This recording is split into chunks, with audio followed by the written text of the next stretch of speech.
Welcome back. Most revenge is loud. This one is quiet, almost surgical. The protagonist doesn't confront anyone. She simply knows what her husband doesn't. The house he fought so hard to keep is already sinking. The mechanism at work is fraudulent conveyance. She understood it before he signed a single paper. You're watching Historical Manhwa. The coffee in the paper cup had gone cold 40 minutes ago, but Nora Caldwell kept her hand wrapped around it anyway. The warmth was gone, replaced by a faint greasiness from the cardboard sleeve, a texture she associated now with mediators' offices, with the particular brand of institutional beige that existed only in rooms designed to end marriages. The HVAC unit above her buzzed with a sound like a trapped insect, steady and tuneless, and the fluorescent panel to her left flickered every 90 seconds with a reliability she had started timing in her head. She was good at timing things in her head. Across the oval table, Marcus Wren sat with his forearms resting on the surface, his posture deliberately relaxed in the way men practiced when they wanted to signal they had already won. He was wearing the charcoal suit she had picked out for him at Bergdorf's 3 years ago, the one that made his shoulders look broader than they actually were. He had a new haircut, short on the sides, longer on top, the kind of cut men got when they were trying to look like a different version of themselves. She noticed the watch, too. A Patek Philippe she had never seen before, the kind that cost more than some people's annual salaries. On his wrist, like he hadn't noticed it was there. She noticed it. She cataloged it. She said nothing. The mediator, a woman named Diane Chu with reading glasses on a beaded chain, and the patience of someone who had watched 3,000 marriages dissolve across the same oval table, was flipping through the settlement document with a red pen she kept clicking without writing anything. There was a faint smell in the room. Old paper, the specific staleness of documents that had been handled too many times, and underneath it, the chemical sweetness of Diane's hand lotion, something with lavender that didn't quite mask the antiseptic quality of the air. "So, we're in agreement on the primary residence," Diane said, clicking the pen again. "The Aldermore property goes to Mr. Wren. Ms. Caldwell receives the investment accounts, the Merrill Lynch portfolio, the 2 IRAs, and the brokerage account at Fidelity. Is that correct?" "That's correct," said Marcus's attorney, a man named Preston Holt, who wore his confidence like a cologne applied too liberally. He had positioned himself at a slight angle to Marcus, the body language of someone who believed he had already secured the territory. Nora looked at her own attorney, a woman named Sandra Park, who had the kind of stillness that came from 20 years in family law and a genuine disinterest in performing emotion for anyone in the room. Sandra gave a small nod. "That's our agreement," Sandra said. Diane made a notation. The HVAC buzzed. The fluorescent light flickered. Nora took a sip of the cold coffee and let the bitterness sit on the back of her tongue before swallowing. Marcus was smiling. Not broadly. He was too practiced for that, too aware that visible gloating in a mediator's office created a record. But there was a looseness around his jaw, a particular ease in the set of his eyes, that Nora had spent 11 years learning to read. He thought he had taken something from her. He thought he had walked away with the prize. The Aldermore property. 4 bedrooms, 3.5 baths, plus a chef's kitchen with a wolf range and a sub-zero refrigerator that Marcus had insisted on. A finished basement with a climate-controlled wine room that held 400 bottles. A backyard with a gunite pool and a pergola they had built the summer after their 7th anniversary, when things had still felt like they could last. The house sat on 0.6 acres in Aldermore Heights, one of the most sought-after zip codes in the tri-state area, and at the peak of the market 3 years ago, it had appraised for $2.8 million. Marcus believed he had won the house. Nora knew what Marcus did not know. Could not know, because she had been very careful about what she allowed him to understand, which was that the Aldermore property was not worth $2.8 million. It was not worth $2 million. It was not, all in any meaningful sense, worth anything at all, because against the appraised value of that property, there were now 3 separate liens, 2 refinancing instruments drawn at variable rates in the 18 months prior to their separation, a home equity line of credit that had been drawn down to within $4,000 of its ceiling, and a second mortgage that had been taken out, quietly, through a broker in another state, at terms that were aggressive even by the standards of the subprime revival, without Nora's signature on the documentation. Without her signature. That detail had taken her 48 hours to fully process when she first uncovered it. Not the rage. She had moved past rage by then. Or rather, she had folded it into something colder and more useful, but the technical implications. Because a mortgage instrument executed without the co-owner's signature on a jointly held property was not simply a legal irregularity. It was fraud. Specifically, it was mortgage fraud, a federal offense with its own set of provisions and penalties that existed entirely outside the realm of family court. And underneath the fraud, or perhaps woven into it, was something more intricate. A pattern of transfers, small at first and then larger, of marital assets into holding entities that had Marcus's thumbprints on them, but not his name. A pattern that a family law attorney reviewing the surface-level financials would not necessarily catch, but that a forensic accountant with 11 years of experience in financial investigations absolutely would. Nora was a forensic accountant, and she had been a forensic accountant for the entirety of their marriage, had built her practice from a 2-person consultancy to a 12-person firm with clients that included 3 regional banks, a publicly traded real estate investment trust, and an insurance company that paid her retainer annually and never questioned the invoice. Marcus had attended her firm's 10-year anniversary dinner. He had given a toast. She remembered the way he had looked at her across the table that night, the particular warmth in his eyes, the hand he had placed on the small of her back, and she had genuinely believed, that the look was real. She had been wrong about that. She had not been wrong about anything else. The signing took 40 minutes. There were many pages. Diane's hand lotion mixed with the old paper smell until the room felt saturated with both, and Nora signed where Sandra indicated without looking up, because she had already read every word of the document 3 times, had annotated her own copy in pencil with margin notes that tracked each provision back to the relevant statute, and she had nothing left to discover in the text. What she needed was the signed copies. What she needed was the date on Diane's notary stamp, because that date would become the reference point for the timeline she was building. 60 days from that date, possibly fewer, but she had learned to work with conservative estimates. When it was over, Marcus stood and buttoned his jacket. Preston Holt gathered his papers with the efficiency of a man already thinking about his next appointment. There was a moment, brief, no more than 3 seconds, when Marcus looked directly at Nora across the table. Something moved behind his eyes. Not regret, exactly, more like the look a card player gives when he flips his hand and sees the opponent's cards for the first time. A look that contains the first faint recognition that the game might have been more complicated than it appeared. But Marcus was not a forensic accountant. He was a commercial real estate developer with a good eye for properties and a greater confidence in his own intelligence than the evidence supported. He had looked at the settlement and seen what he expected to see. A wife who had fought hard for the house and lost. A wife who had taken the consolation prize of investment accounts while he walked away with a $2.8 million property in the best zip code in the region. He straightened his tie. The Patek Philippe caught the fluorescent light. "Take care of yourself, Nora," he said. She looked at him for exactly 2 seconds. "I always do," she said. She picked up her cold coffee and her leather portfolio and followed Sandra into the corridor without looking back. The beginning of the end had been a Wednesday in October, 8 months earlier, which Nora would later remember not for any dramatic revelation, but for the smell of paint thinner.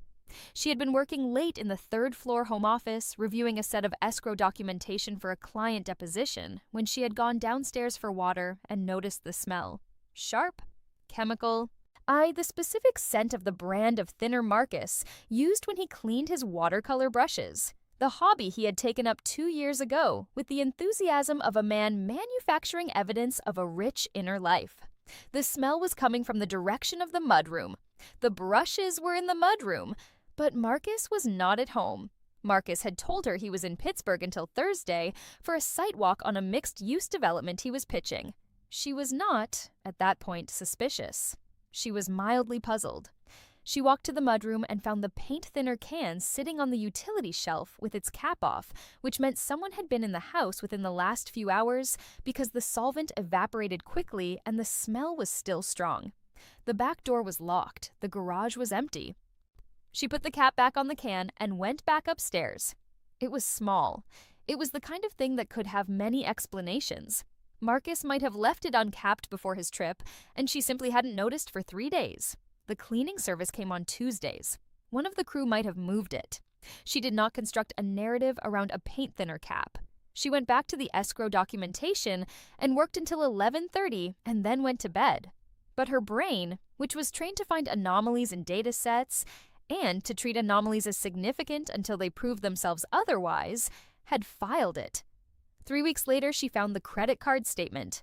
Marcus ran his business finances through 3 entities: a primary LLC, a subchapter S corporation for his equity partnerships, and a holding company that he had explained to her years ago as a tax structure his accountant had recommended. She had taken his word for it then because they were newly married and she had not yet applied her professional lens to her personal life, which was an error she would spend considerable time examining later, without arriving at anything useful because the error was simply trust. And trust was not a pathology, but a reasonable human condition that bad actors exploited. The credit card statement was from a card she did not recognize, a business rewards card issued through a bank they did not use, with a billing address she recognized as the LLC's registered agent address.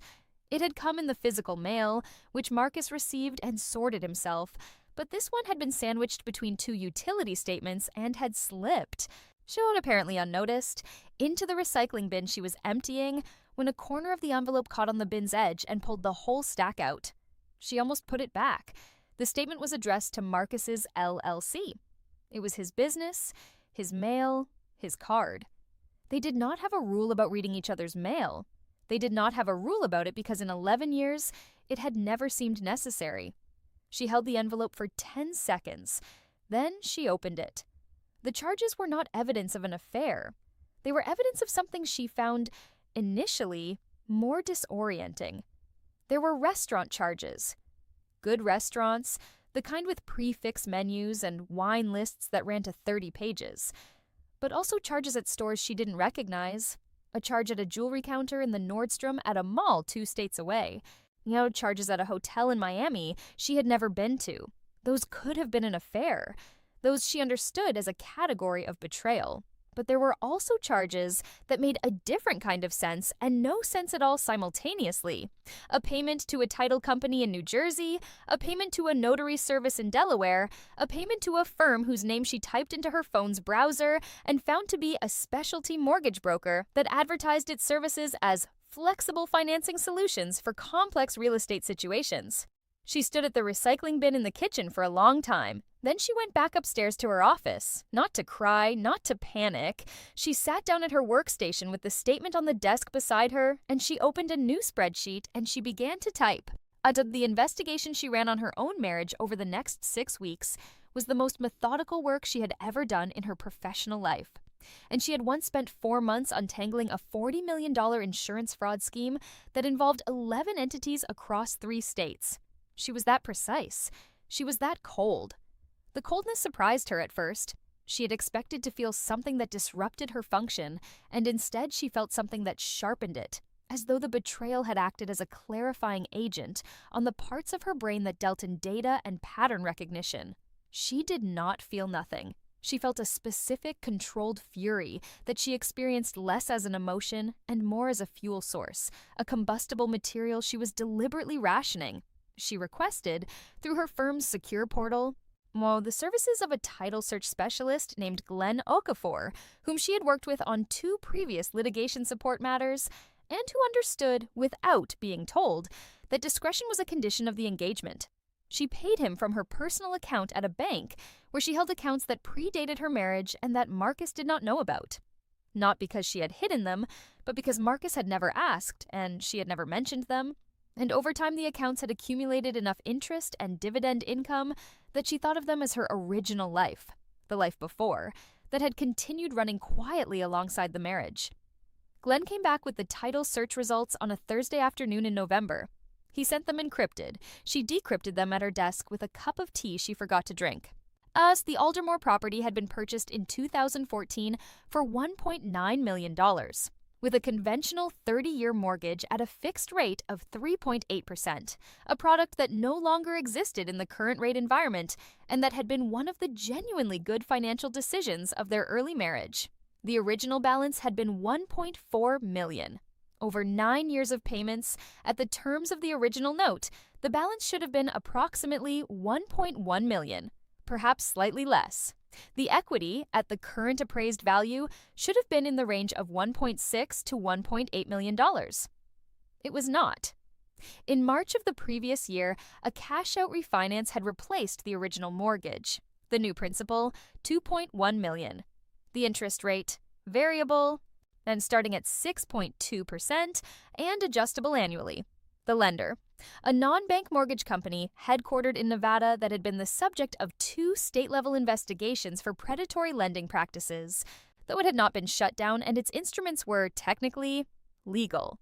The signatures on the refinancing instrument included Marcus's signature. They also included a signature in Nora's name.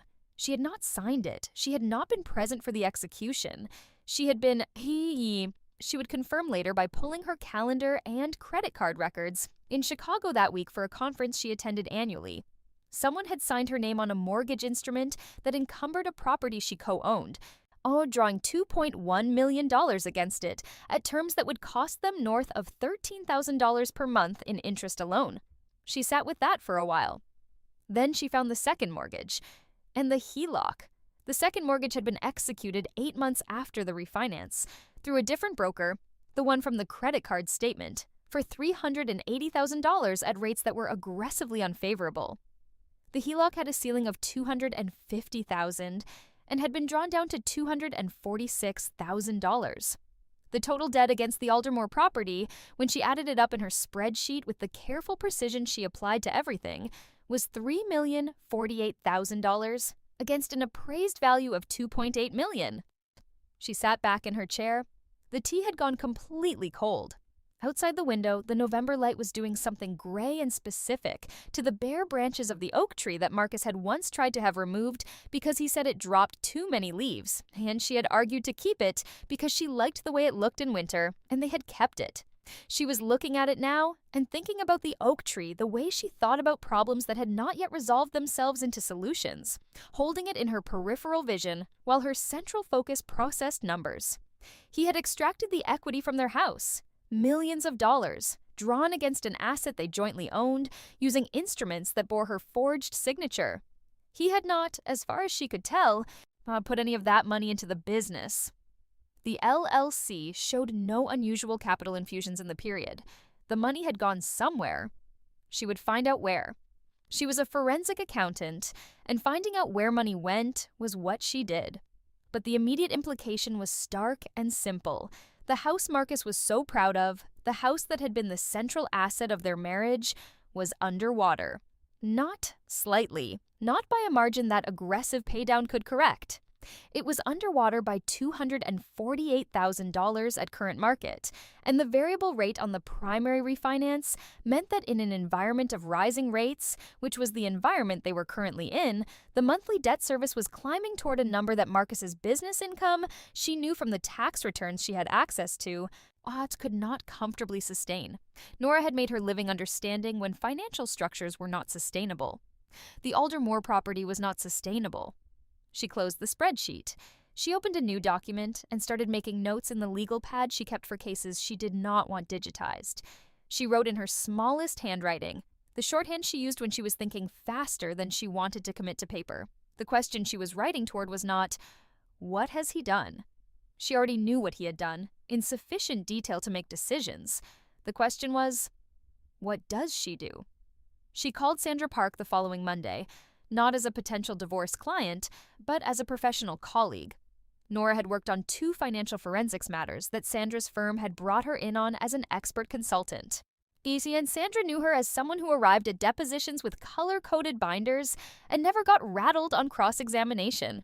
She met Sandra for lunch at a restaurant they both liked, a Thai place near the courthouse that had plastic chairs and food that was genuinely excellent.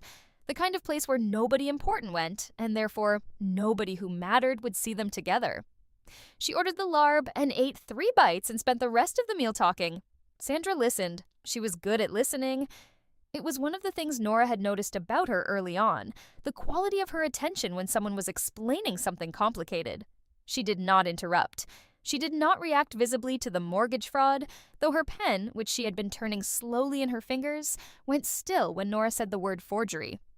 When Nora finished, Sandra looked at the remaining half of her pad thai for a moment. "You have the title documents," Sandra said. Glenn Okafor pulled them. "Glenn is credible. He's testified for me 3 times. Sandra set the pen down. "The forged signatures are your nuclear option. You know that." "I know that."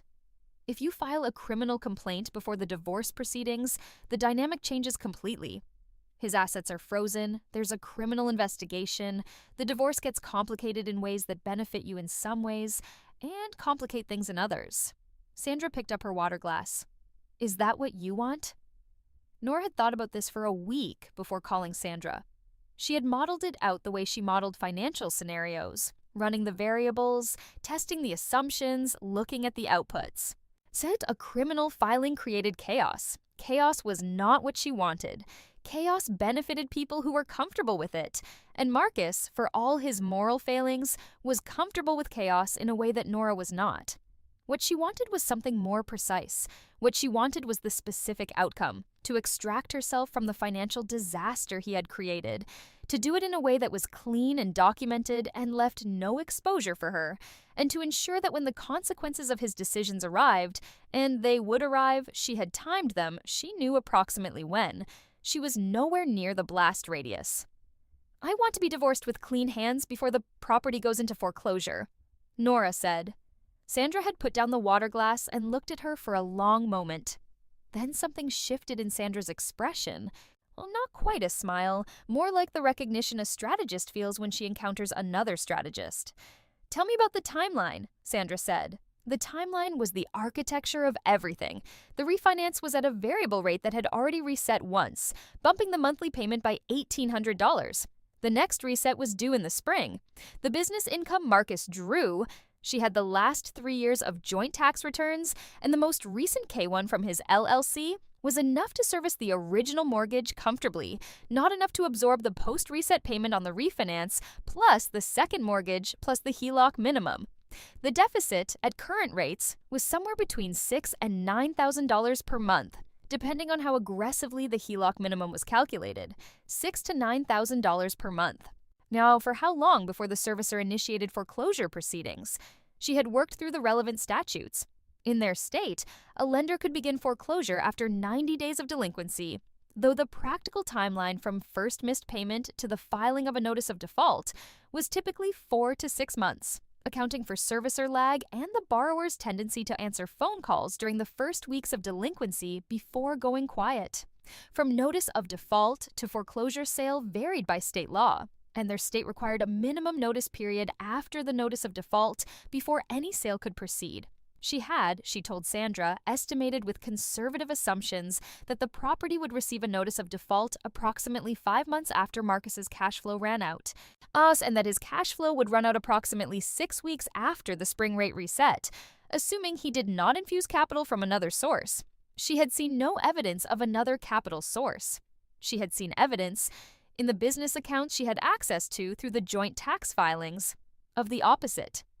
A decline in new development contracts, a pattern of deferred receivables that suggested clients who were slow to pay, and 2 overhead costs that had increased substantially in the past year in ways that pointed to expenses Marcus was running through the business that were not business expenses.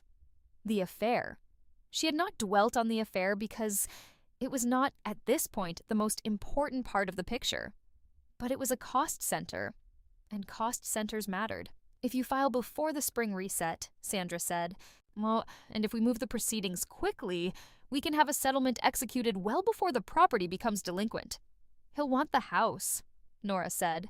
"Of course he'll want the house. It's his biggest asset." Sandra paused. "He doesn't know what you know. He doesn't know what I know. And you don't want to tell him." "I don't want to tell him," Nora agreed. "So we let him fight for it. We let him fight for it. We make it look like we're fighting back. We make concessions elsewhere that sting just enough to be believable.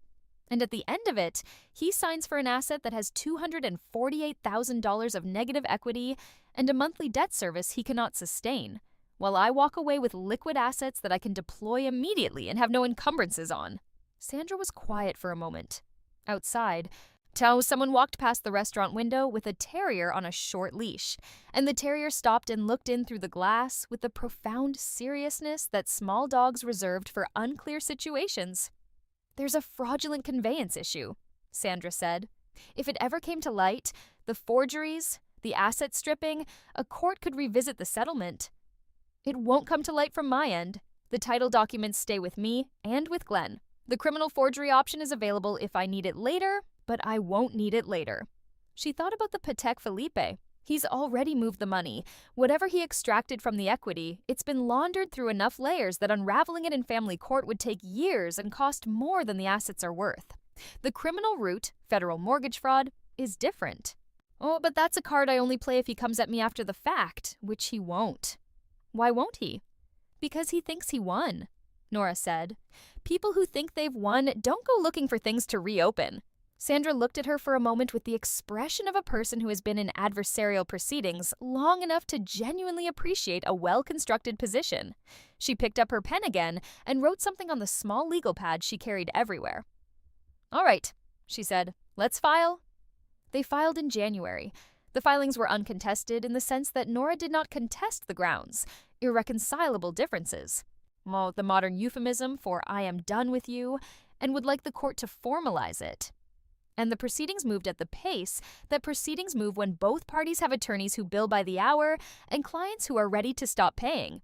There were 3 exchanges of financial disclosures, which Nora prepared for her side with the precision she brought to professional engagements, and reviewed on Marcus's side with the particular attention of someone who already knew the answers and was measuring the accuracy of the reporting against the reality she had documented.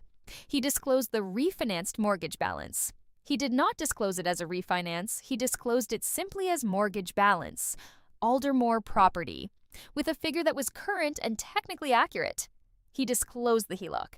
He did not disclose the second mortgage. How's that? That was interesting. The second mortgage had been executed through a broker in another state, secured against the property but arranged through an entity that was not the primary LLC. It was the holding company, the one the accountant had supposedly recommended, and the holding company's liabilities were listed in the financial disclosure in a line item format that buried the second mortgage in a category labeled Business Development Financing Secured, which was true in the same way that the deed to a building is paper, technically accurate, practically meaningless without context.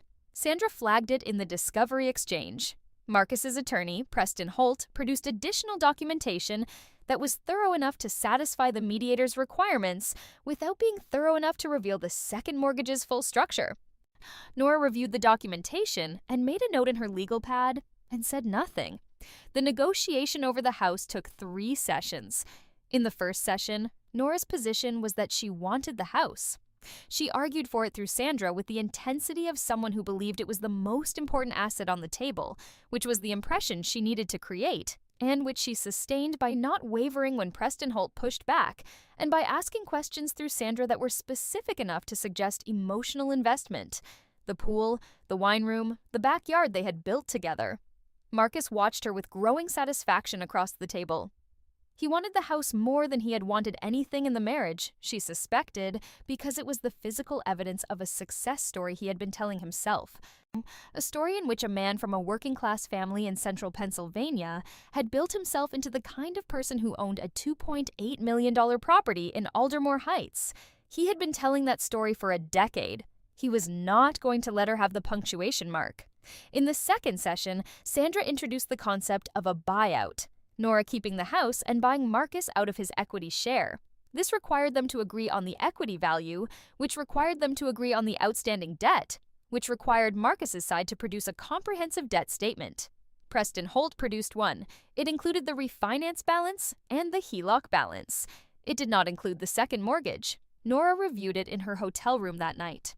She had moved out of the Aldermore house 3 months prior, citing the need for a clean environment during proceedings, a decision that had been strategic and that Marcus had interpreted as her conceding the physical space. And she ran the numbers on the disclosed debt against the actual debt and documented the discrepancy in a memo she kept in the encrypted folder on her personal laptop.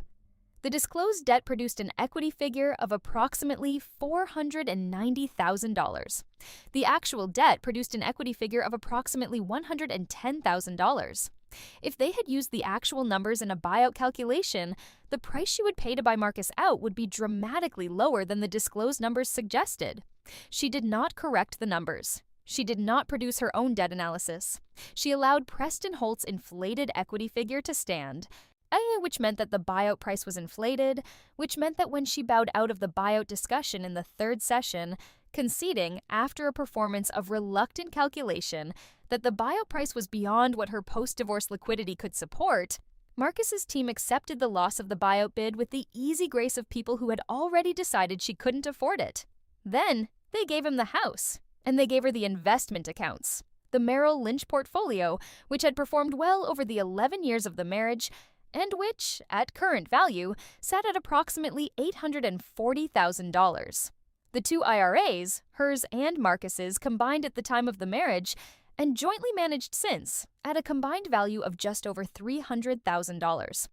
The Fidelity brokerage account, which was the older of her accounts, which she had opened before the marriage, which contained, though she had not disclosed the full historical provenance, only the current balance, a mix of individual securities and ETFs that she had been carefully managing toward a specific allocation, and which was worth $1.1 million.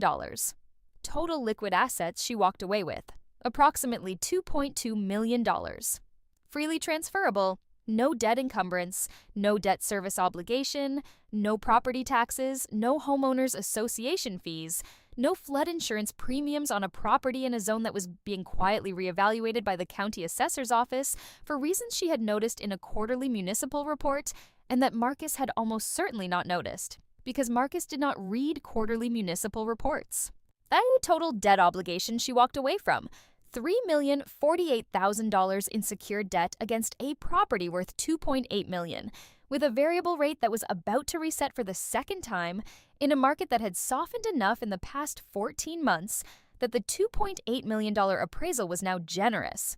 She had signed the settlement documents on a Tuesday. By Thursday, she had initiated the transfer of the investment accounts to newly configured accounts in her name only, accounts at institutions she had researched and selected over the preceding 2 months.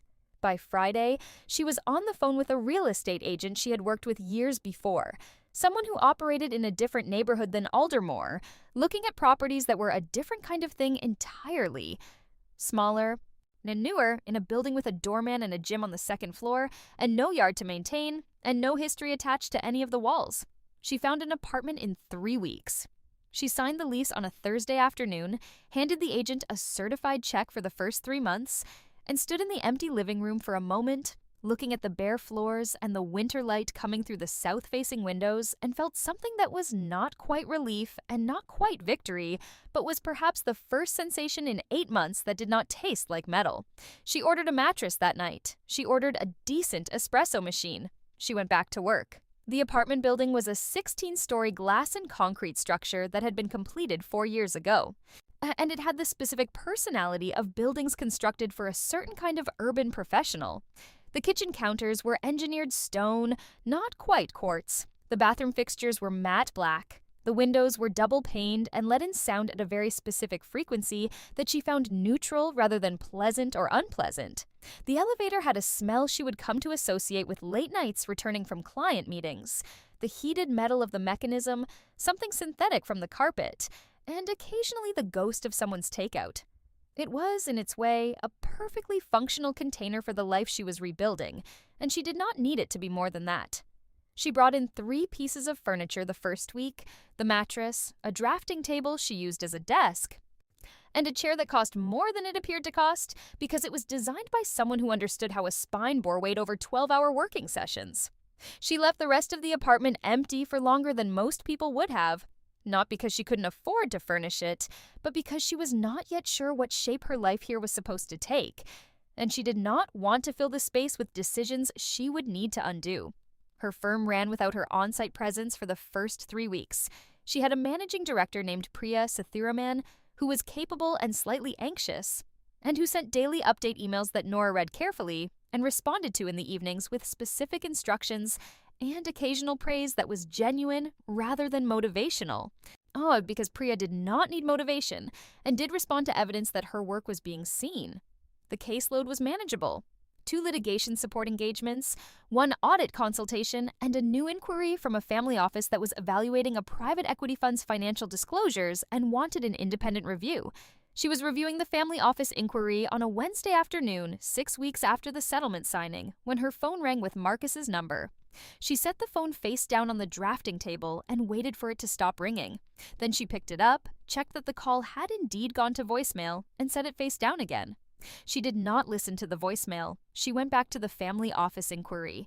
He called twice more that day. The following morning, a text arrived. "Nora, we need to talk about the house. Call me." She did not call him. She made a note in her legal pad. First contact, day 44 post-settlement. Day 44. She had estimated day 50 to 65 for the first indication of financial distress reaching the level of his awareness. He was running slightly ahead of schedule. The next communication came through Preston Holt's office, which meant it was more serious than a text, and that Marcus was already paying an attorney for something, which meant the problem had a specific legal character. Sandra's office received a letter on a Thursday morning, forwarded to Sandra because she was still Nora's attorney of record. The relationship not yet terminated because Sandra had advised keeping it active for at least 90 days post-settlement, requesting a clarification meeting regarding the financial disclosures from the settlement. Sandra called Nora that afternoon. "He's discovered the second mortgage," she said. "How do you know?" "Because the letter requests clarification on undisclosed liabilities that were attributed to the marital estate at the time of settlement. That's Preston Holt's language for something came up that my client didn't account for." "He didn't disclose the second mortgage in the financial disclosures," Nora said. "No, he didn't." "I disclosed everything I had." "You did." Sandra's voice was careful, the voice of an attorney who was choosing her words with awareness that conversations were sometimes evidence. I want to understand what the basis of a reopening request would look like." "It's speculative at this point," Nora said. "He has no grounds to reopen a settlement based on information he failed to disclose himself. If he had disclosed the second mortgage, it would have appeared in the asset liability analysis, it would have affected the equity calculation, and the outcome might have been different. But he didn't disclose it. That's his problem. His attorney should explain that to him. Preston Holt is going to figure out very quickly that there's no avenue here." Sandra agreed. "But I wanted to make sure you were aware." "I'm aware," Nora said. "Tell me if anything changes." Nothing changed. Sandra's office sent a reply to Preston Holt's office explaining that the financial disclosures on Ms. Al Caldwell's side had been complete and accurate, that the settlement had been reached through a mediated process with full documentation, and that the firm did not see a basis for a clarification meeting. Preston Holt's office replied with a letter that was shorter than the first one, and had the tone of correspondence written by an attorney who had reviewed the file and realized he was working with a losing position. Nora received Sandra's summary of the exchange on a Friday evening. She read it at the drafting table with a glass of a Côte du Rhône she had opened earlier, the first bottle she had opened in the new apartment, a wine she had chosen because it was good and cost $34, and she did not need to signal anything to anyone about what she was drinking in her own home. So the evening light was doing something particular through the south windows, turning the engineered stone in the kitchen a warmer shade than it was in the morning. She read Sandra's summary twice, noted the date, and filed it in the encrypted folder. Day 57. The foreclosure notice arrived at the Aldermore property on day 62. She knew this not because she was monitoring the property. She was not monitoring the property, but because Marcus called 11 times that day, and when he called the 12th time, she picked up. She picked up because 12 calls in a day was a data point. 12 calls meant the situation had advanced past the stage where it could be addressed through attorney correspondence or careful financial management or any of the other instruments he might have been reaching for in the days between day 44 and day 62. 12 calls meant he had the notice in his hand and wanted to talk to the person he held responsible for the situation he was in. And she wanted to hear exactly how he framed that responsibility. "He kept calling," she told Sandra later, when she described the conversation. 12 times. I picked up on the 12th. "What did he say?" "He said, 'You knew.'" It was what he said. His voice on the phone had a quality she hadn't heard before, a stripped quality, like a wire from which the insulation had been removed, so that what remained was the bare conducting material, none of the coding she had learned to read as warmth or certainty or ease. He said, "You knew about the mortgage situation when we signed the settlement." She had been quiet for a moment before responding, not for dramatic effect, but because she was choosing her words with the care she brought to expert testimony, words that were true in every reading and damaging in none of them. "I knew what the financial disclosures showed, Marcus," she said. "I knew what your side put in the disclosures." A pause. The particular quality of silence that a person produces when they are realizing that they have been outmaneuvered at a game they thought they were winning. "The second mortgage," he said. "I'm sorry?" "The second mortgage on the house. Did you know about it?" She had prepared for this question. She had prepared for it with the same care she prepared for cross-examination. The honest answer, which she gave, was the most useful answer. "I was aware that the property had significant encumbrances," she said. The disclosures your side produced showed a large refinanced mortgage and a HELOC that had been substantially drawn down. I ran my own calculations on the debt service and concluded the property's equity position was less attractive than it appeared." "That's not an answer to my question." "It's the answer I have," she said. "I knew the property's financial position. I made decisions based on that knowledge. You made decisions based on a different understanding of the property's position. I can't control what information your side chose to disclose." Another pause. Longer this time. "You let me take the house," he said.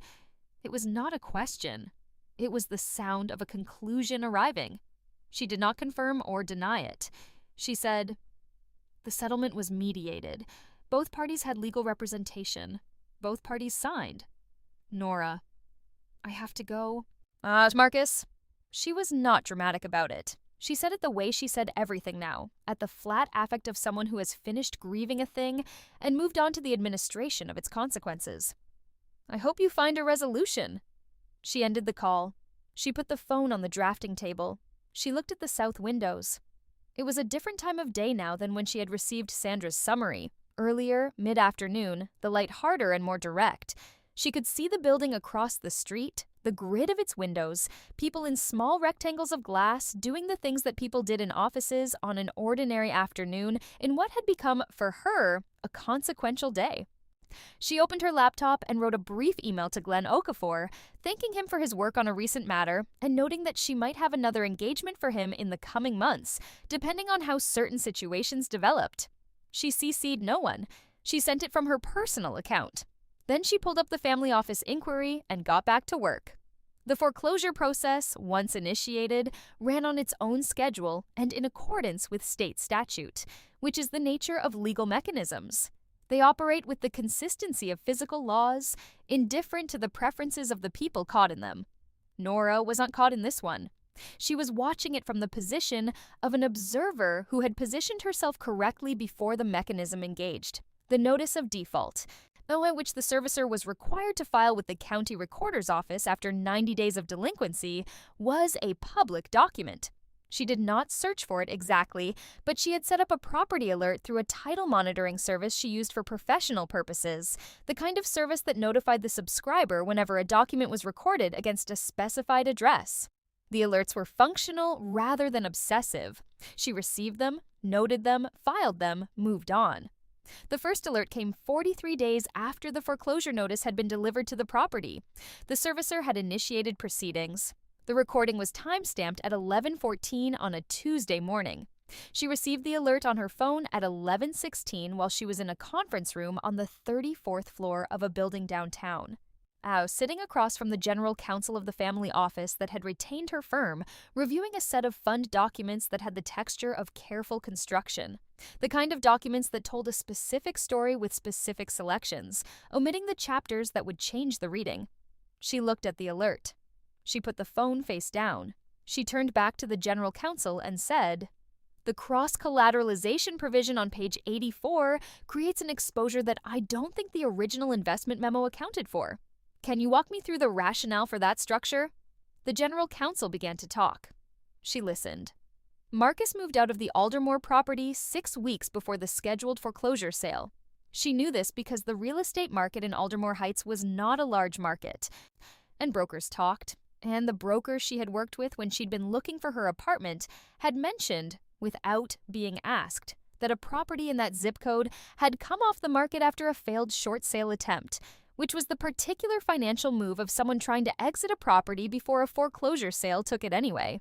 The short sale had fallen through because the bank holding the refinanced mortgage had not agreed to the deficiency terms. The bank had wanted more than the short sale price could deliver, which was the bank's right, but also a sign that the servicer intended to pursue deficiency judgment after the foreclosure sale, which was a very specific kind of additional problem that Marcus had not anticipated when he had taken out the loans and had probably not fully modeled even now. Deficiency judgment. I know the difference between what the foreclosure sale produced and what was owed. In a market that had softened, with a property that had 3 separate liens and carrying costs that had gone unserviced for months, the foreclosure sale would almost certainly produce less than the outstanding debt. The deficiency, the amount Marcus would still owe after the property was gone, was a number she had calculated using conservative assumptions, which was the only kind she used.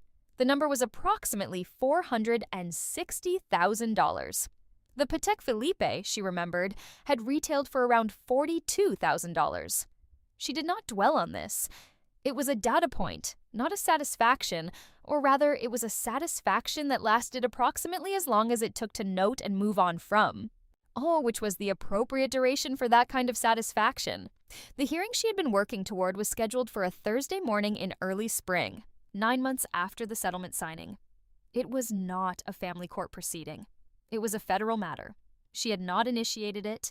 She had simply provided, through appropriate channels, a copy of the title documentation that Glenn Okafor had produced, along with a memo prepared by her firm that analyzed the documentary evidence of mortgage fraud as it appeared in the public records, which was the kind of memo a firm like hers sometimes prepared as a public interest matter, because forensic accountants who deal in financial crimes have, under the relevant professional standards, I owe certain obligations when they encounter evidence of conduct that rises to the level of federal violation. The federal investigation was not her weapon. She had not pointed it at anyone. She had simply put the documentation where documentation of that kind was supposed to go, which was with the people whose job it was to evaluate it, and what those people did with it was their professional determination and not hers to direct. She learned from a legal news service she subscribed to for professional development purposes that a sealed complaint had been filed in federal district court naming a non-bank mortgage company headquartered in Nevada in connection with a pattern of residential mortgage fraud in 3 states. She noted the filing. She did not search for Marcus's name in any associated documentation because she was not involved in the investigation and had no role in it.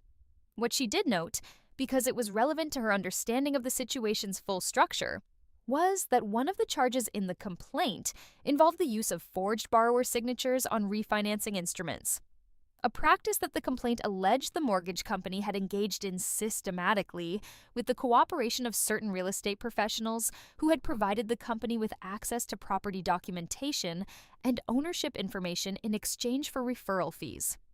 Real estate professionals. She did not know and would not speculate which real estate professionals. She noted the language and filed it in her folder next to Glenn Okafor's title search results.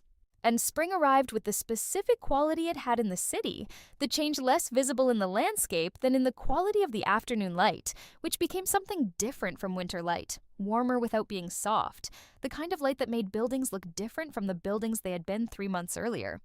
The oak tree, which she could no longer see from the apartment. There were no oaks visible from the south windows, only the geometric planes of other buildings, would be leafing out now in the backyard of the Aldermore house, dropping its particular spring debris onto the pool cover that Marcus had probably not removed, because the pool maintenance contract would have been one of the first things to lapse. She thought about the oak tree sometimes. She thought about the argument they had had about it, which had been one of the arguments of her marriage that she had won clearly and simply, and which had produced a genuine outcome. The tree still standing, the tree still doing its seasonal thing, regardless of what happened to the people beneath it. There was something in that worth noting, she thought. Not a lesson, just a thing worth noting. She had, by spring, made 3 changes to her living situation. She had bought a second chair, a reading chair, placed by the east window where the morning light came in at a useful angle for actual reading, as opposed to screen reading, a distinction she was trying to maintain more deliberately. She had bought a small dining table and 2 chairs, because occasionally she ate sitting down now rather than at the drafting table, which was its own category of improvement. And she had bought a plant, a bird of paradise that the plant store's employee had told her required moderate water and bright indirect light and would grow very large if given the opportunity, which she had found interesting enough to act on. The plant was doing well. It had unfurled 2 new leaves since she'd brought it home. She was looking at it one morning in early April, a Saturday, which she tried to preserve as a day for things that were not work, with only partial success, when her phone showed a text from a number she had not saved but recognized as belonging to Cassidy Vance. Cassidy Vance was the woman Marcus had been seeing. Nora knew her name because it had come up in some of the documentation she'd reviewed during the financial investigation, a name in an expense report entry. A cross-reference to a social profile she'd found in 30 seconds of searching, and she had noted the name with the same neutrality she brought to all data that was relevant to her understanding of the situation without being emotionally generative in a useful direction. She had not spent time thinking about Cassidy Vance as a person. She had noted her as a variable. The text said, "I don't know if you know me, but I need to talk to you. I know that's probably weird. I'm sorry." Nora looked at the text for a moment. Then she typed back, "I know who you are. What do you want to talk about?" The response came quickly, with the rhythm of someone who had been waiting to receive a reply, and had the next message already composed. "He told me the house was his. He told me we were going to live there together. Well, now there's a sheriff's notice on the door, and he's saying it was a mistake, and I don't know what to believe." Nora read it twice. She thought about several responses. She chose the most useful one. She typed, "The property was subject to significant mortgage debt that he may not have fully disclosed to you. The foreclosure is a consequence of that debt. I'm sorry you're in a difficult situation." A pause. Then, "Did you know the house was going to be foreclosed when you gave it to him in the divorce?" She did not answer that question. She typed, "I made decisions during the settlement based on the information available to me. I hope you find stable housing." Then she set the phone down and went to make coffee. It was, she thought, a more direct conversation than Marcus had managed, all which she filed as a data point about Cassidy Vance that was mildly favorable. The woman had asked a direct question. That was worth something, even if the answer was not forthcoming. She was in Vancouver for a professional conference in late April when she received, via Sandra's forwarding, a copy of an amended complaint in the federal mortgage fraud matter. The amendment named additional individuals in the conduct described in the original complaint. The additional individuals included Marcus Allen Wren, identified as a licensed real estate professional who had allegedly provided property documentation to the named mortgage company in connection with refinancing instruments on at least 4 separate properties, in exchange for referral compensation paid through a structure designed to obscure the payments. She read the amended complaint in her hotel room at 11 in the evening, with the city lights of Vancouver visible through the window and a half-finished glass of water on the nightstand. She read it with professional attention, noting the specific allegations, the documentary evidence cited, the theory of liability. She did not feel what she might have expected to feel. Not satisfaction, exactly, not the clean resolution of a completed arc. What she felt was more like the sensation of watching a calculation confirm the result she had projected from the beginning, the numbers working out as the numbers work out when the inputs are correctly understood. She finished reading. She set the document aside. She looked at the city lights, which had the particular quality of a city viewed from elevation and distance, all the individual points of light composing something that made sense as a whole, even when the components were indistinguishable. She drank the rest of the water. She turned off the lamp. She slept 7 hours, which was the amount of sleep she had determined was correct for her function, and she woke before the alarm, and went to the window and looked at the morning version of the city, which was quieter and had a different light quality than the evening version, and she ordered coffee from room service and drank it while reviewing the materials for her afternoon panel. The panel was on forensic methodologies in complex financial fraud cases. She was presenting for 40 minutes on the detection of fraudulent transfer patterns in multi-entity real estate structures. She had given versions of this presentation before, and updated each year with new case examples that she described in appropriately anonymized terms. She had one new example this year. She would describe it in 4 minutes, using it to illustrate a specific detection technique, and then she would move on. She finished the coffee. She put her notes in the portfolio and checked her suit jacket in the mirror and found it acceptable. There was nothing in her expression that the mirror returned to her that she would have characterized as anything other than a woman preparing for a workday. She went downstairs. The conference hotel had a lobby that smelled like the institutional neutrality of very large carpeted spaces, and the breakfast service was beginning to set up along the far wall.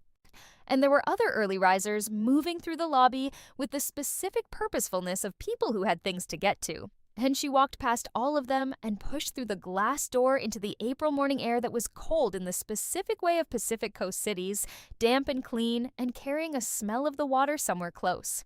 She had a text to return before the panel. It was from Priya, who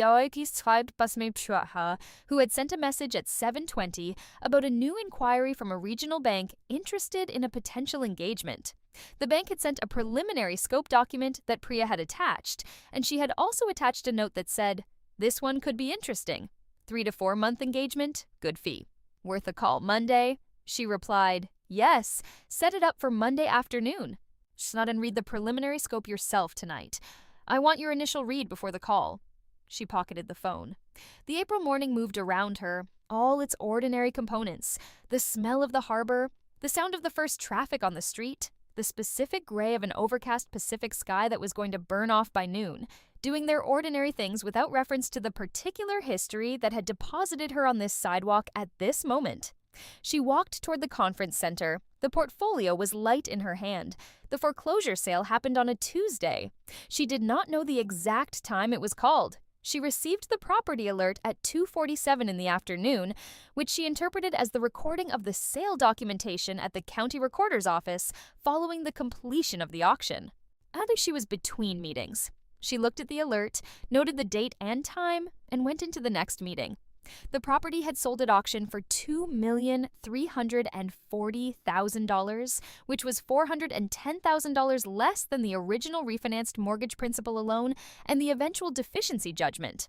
Accounting for the second mortgage and the HELOC and the accumulated fees and costs of the foreclosure proceedings would be considerably larger. The mathematics of it were, from a professional standpoint, clean. An asset that had been leveraged past its value, in a market that moved against the positions taken, generating a loss of a size that would take years to work through. This was not unusual. It was in fact an extremely common pattern in aggressive real estate leverage. The kind of pattern her firm was frequently asked to document by the banks holding the losing end of similar instruments. She did not feel compelled to do the detailed math. She had already done it. Months ago, in a spreadsheet that she kept in the encrypted folder alongside Glenn's title search and the federal complaint. The math had been correct then. Events had confirmed it.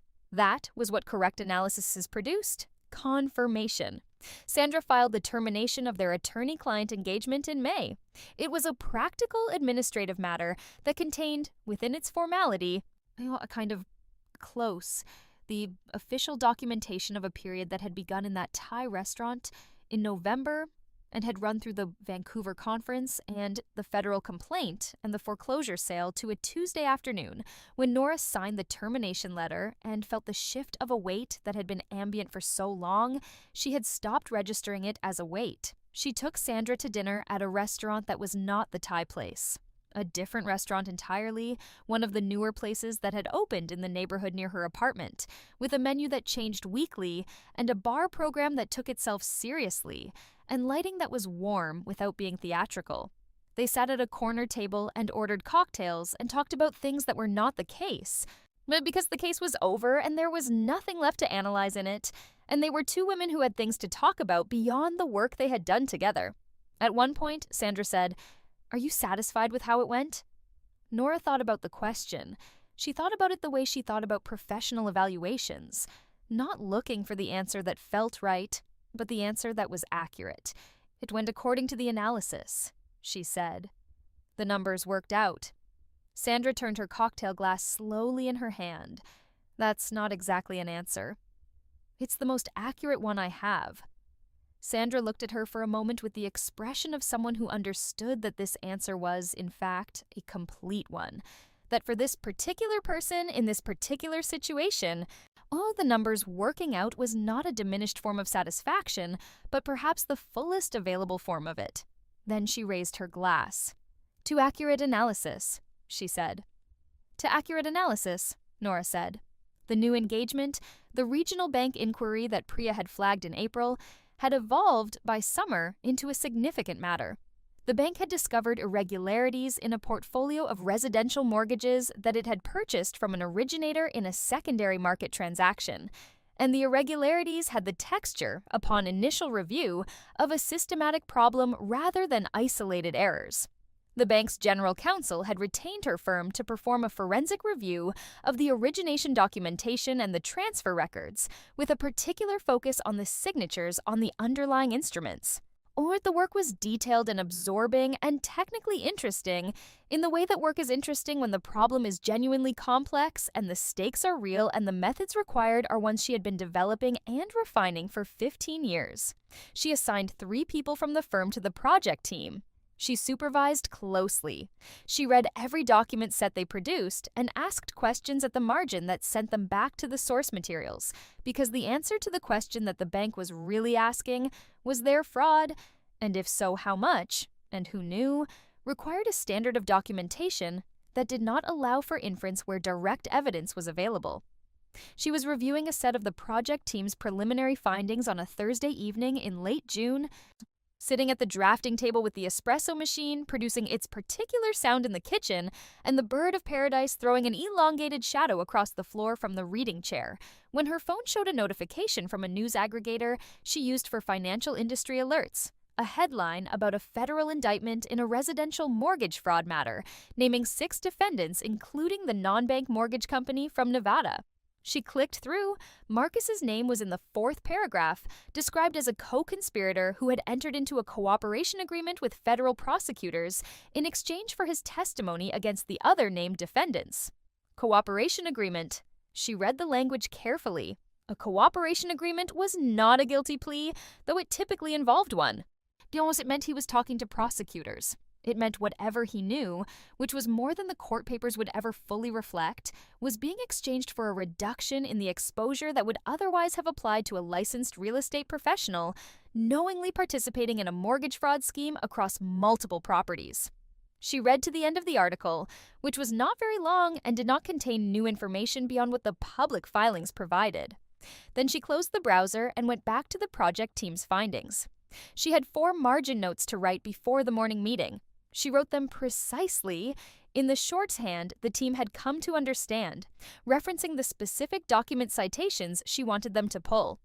In August, she took a week off, not a vacation exactly, but a week in which she did not go into the office and did not take client calls and did not check work email except at 7 in the morning for 15 minutes, a structure Priya had designed for her with the gentle authority of someone who believed in the concept of restoration and understood that the managing principle of the firm taking time off was itself a model worth setting.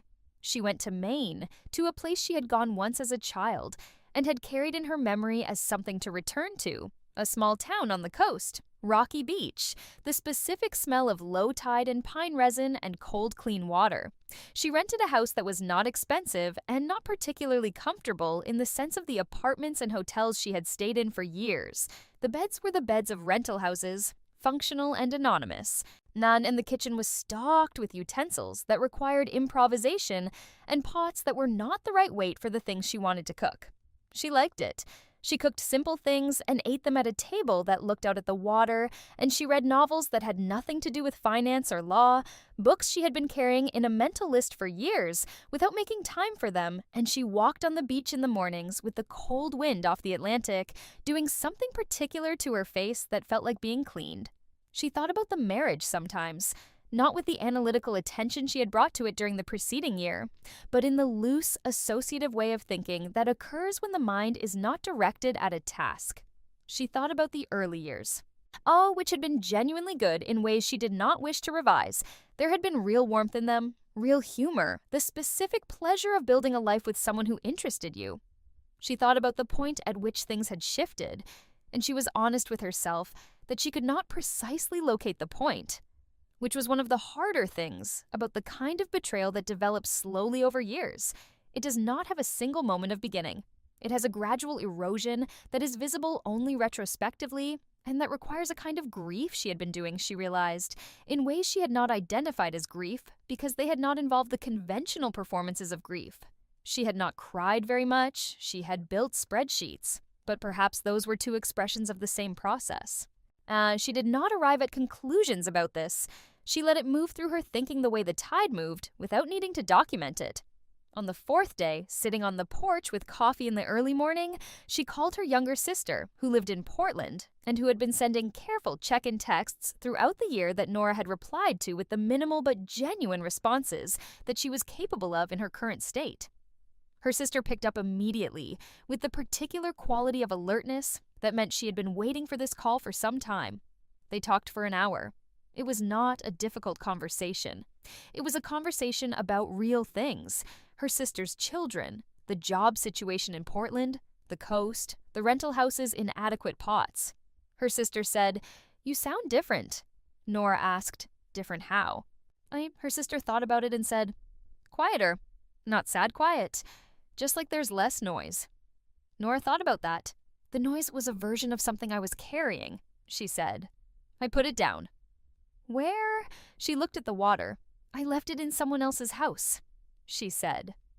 She returned to the city on a Sunday afternoon in the third week of August. The apartment had that specific quality of a space that has been empty for a week, a slight staleness in the air, a stillness that was different from the stillness of occupancy.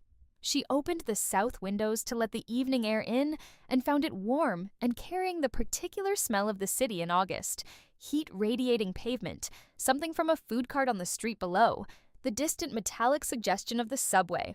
The bird of paradise had lost one leaf while she was gone. The other three looked fine. She watered it, stood back, assessed it professionally, decided it was within normal parameters. She unpacked. She opened the mail that had accumulated, sorting it with the habit of a decade. Professional correspondence here, personal here, the rest to recycle. There was a letter from Sandra's office. Administrative, the final filing in the case. She read it, noted the date, filed it. She made dinner.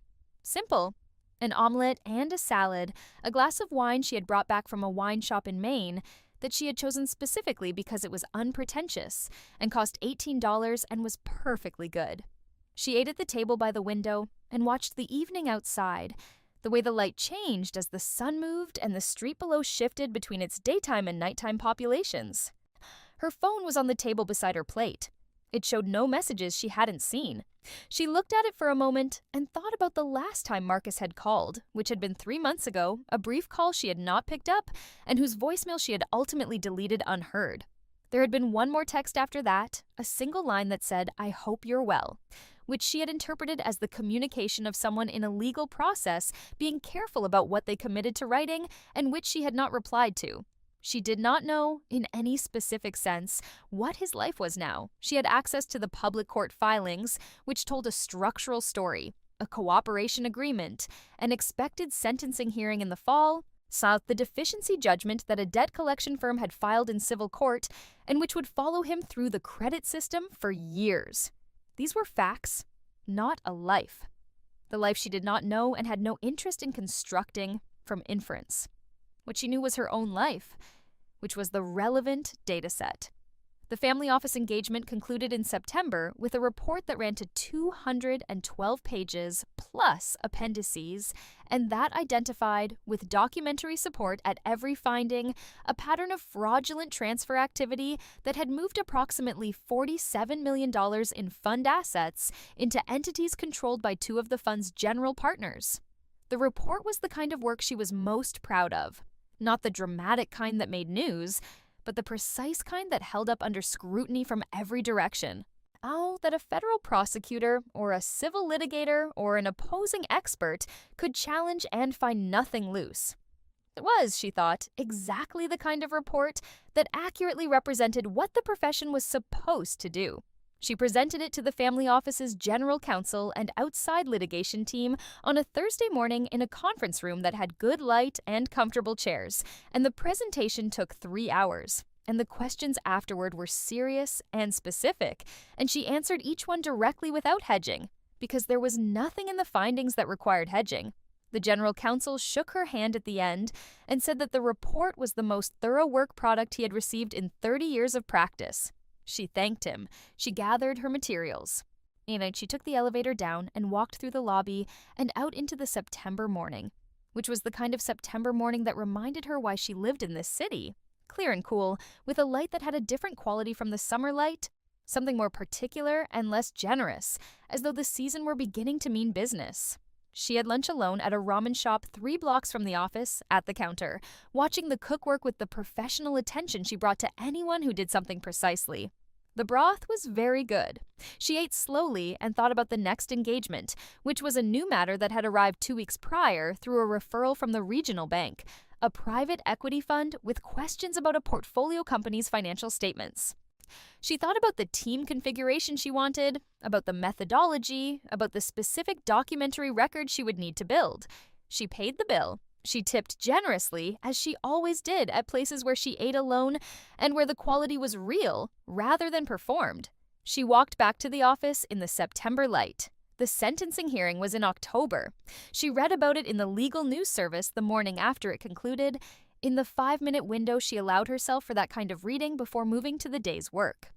Marcus had received a sentence of 18 months, suspended with 5 years of probation and a fine, the reduced outcome of a cooperation agreement that prosecutors had apparently found valuable. The co-defendants had received longer terms.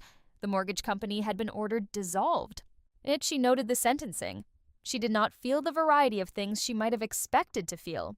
Not triumph, not grief, not the complex ambivalence of someone who once loved a person and is now reading their legal fate in a news service summary. What she felt was the flat acknowledgement of a fact. The fact had been arrived at through a process that was separate from the process she had conducted, executed by people whose job it was to do exactly this kind of work, triggered by documentation that had been filed through appropriate channels in accordance with professional obligations. The process had worked. This was the appropriate response to a process working, to note it and to continue. In November, she hired a 3rd managing director for the firm. His name was David Tran, and he had come to her through 2 referrals and an interview process that had taken 3 rounds, not because she was indecisive, but because she had specific criteria that most candidates satisfied only partially, and she had learned enough about her own judgment to wait for the match rather than accept the approximation. David was 34, had 12 years of forensic accounting experience, including 4 at the FBI's Financial Crimes Unit, and had the particular quality she valued most in her firm's leadership, the ability to sit with complexity without reaching for simplicity prematurely. She told him in his first week that the work they did at the firm required a specific kind of patience, that the point at which most people reached conclusions was usually 50 to 60% of the way through the available evidence, so that the second half of the evidence was where the real story lived, and that finding it required the willingness to be wrong about your initial read and to rebuild from the corrected foundation without attachment to the first version. He had looked at her while she said this with the attention of someone recording the information for actual use, rather than processing it as orientation material to be forgotten by the second week. She liked that. "How do you know when you found the real story?" he asked. She thought about it. "The numbers stop arguing with each other," she said. "Everything that was inconsistent becomes consistent with a different set of facts. You have to look for the set of facts that makes everything consistent." He nodded. "And if 2 different sets of facts both make everything consistent?" "They won't," she said. "If you've done the work correctly." December arrived with the city's particular version of winter, not the dramatic cold of the interior or the coast, but the compressed cold of dense urban space, the temperature trapped between buildings, the way the holiday decorations on the commercial streets looked like sincerity in certain lights and like performance in others. She put no decorations in the apartment. She had not yet decided what she wanted the apartment to express about the time of year, and she was content to wait until she had decided rather than filling the space with things that didn't reflect an actual choice. She flew to Portland to spend 4 days with her sister and her sister's family. The children, 8 and 11, the ages at which people are most reliably themselves before the performance layer develops, were interested in her in the specific way children are interested in adults who answer their questions directly and don't talk to them in a different register than they talk to adults. The 11-year-old asked her what forensic accounting was, and she explained it clearly and completely, using examples she adjusted for an 11-year-old's context. And the 11-year-old said, "So you find things people are hiding?" She said, "Yes, that's an accurate summary." The 11-year-old thought about this and said, "What if they're really good at hiding it?" She said, "Nobody is as good at hiding things as they think they are. Everything leaves a trace." The 11-year-old seemed satisfied with this. She returned to the city on a Sunday evening.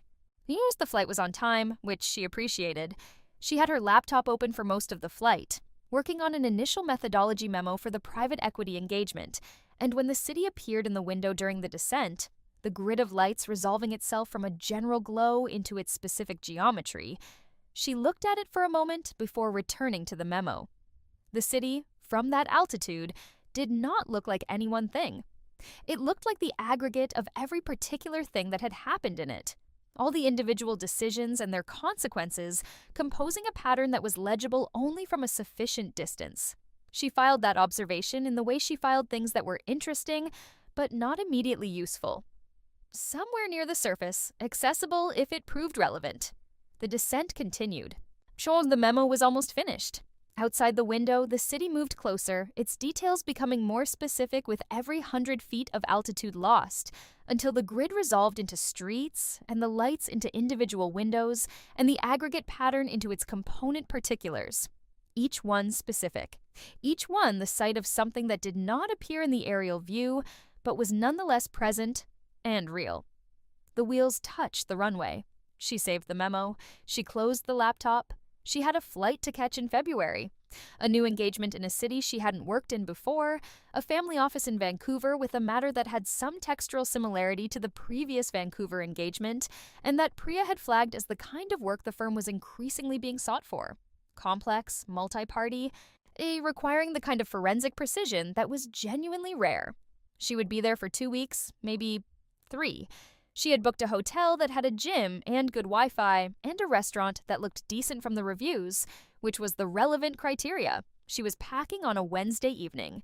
She packed 2 days in advance for long engagements, a habit from the years of travel when she had been building the practice and could not afford to be disorganized about logistics, when her phone buzzed with a number she didn't recognize. She let it go to voicemail. The voicemail was short, and its voice was one she recognized, altered slightly by the compression of the voicemail system and by something in the quality of the voice itself. A flatness she would have once called defeat, but which she now recognized as something different. The flatness of someone who had run their particular calculation and arrived at the terminal output. Marcus.